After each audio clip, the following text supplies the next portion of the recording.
Hello everyone, good evening sa inyong lahat and welcome sa ating YouTube channel Bagong Pilipinas, Old Queen TV. Mga idol, panibagong video na naman tayo at mayroon naman tayong barya mga idol na nasa ating koleksyon mga idol. So mga idol, kung kayo ay baguhan pa lang po sa aking YouTube channel, kayo po ay aking anyayahan muli. Manood po, paki-subscribe lang po at pakipindot po ang notification bell. At higit sa lahat mga idol, paki-like na rin sa ating video. At una sa lahat, maraming salamat sa lahat ng mga taga-subaybay sa aking YouTube channel, Bagong Pilipinas, Old Queen TV. And sa lahat ng mga collectors, no? Shout out sa inyong lahat. And maraming salamat. At sa lahat po na may mga ganitong uri ng coins, yan po ang ating topic ngayon mga idol. Baka mayroon kayong ganitong uri ng barya ngayon. So mga idol, ang barya po natin, kung mababasa po natin ay sa In God We Trust. And yung larawan po mga idol na makikita nyo po dyan, yan po yun kay Jefferson, no? Okay, ang ating queens mga idol ay ang ating pag-uusapan yung 1974. Yan po yung date, 1974, Jefferson 5 centavos. Ayan po, makikita po natin po yan.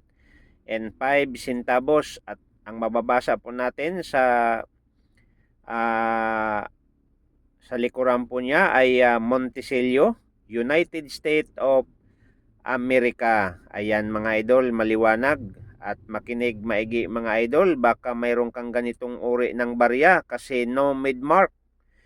So ibig sabihin mga idol, no mid-mark and error queens. So ibig sabihin, ang baryang ito mga idol ay rare. No, mahal po ang baryang ito. Baka mayroon kayong ganitong uri ng barya mga idol na kung saan-saan lang nakakalat.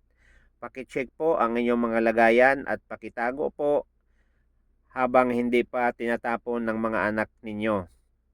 Dahil alam naman natin, ang mga bata ngayon, itong mga ganitong uri ng barya dahil ang akala nila wala nang halaga, kaya nga tinatapon lang nila kung saan-saan. Kaya nga yan ang ating topic ngayon mga idol. Tandaan nyo mga idol, ang ating barya 1974 Jefferson 5 centavos.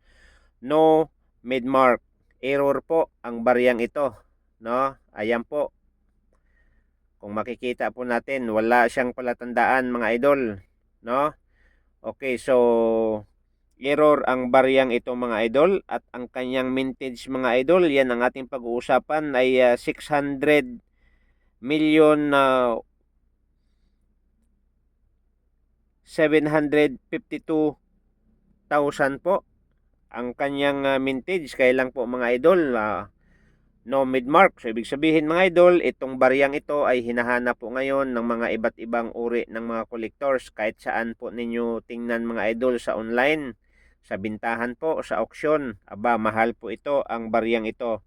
Composition mga idol, 75% copper and 25% nickels. Ayan po. At ang kanyang timbang po mga idol, aba 5 grams ang kanyang timbang ano.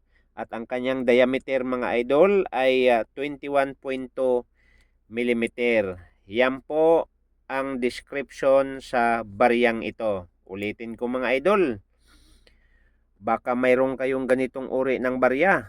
Alam nyo ba mga idol kung magkano po ang kanyang halaga sa US dollar?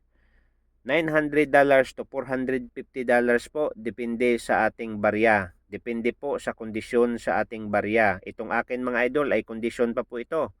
Ayan po, no? And kung Philippine money mga idol, tumataging-ting na 48,600 and 24,300 po ang halaga sa baryang ito.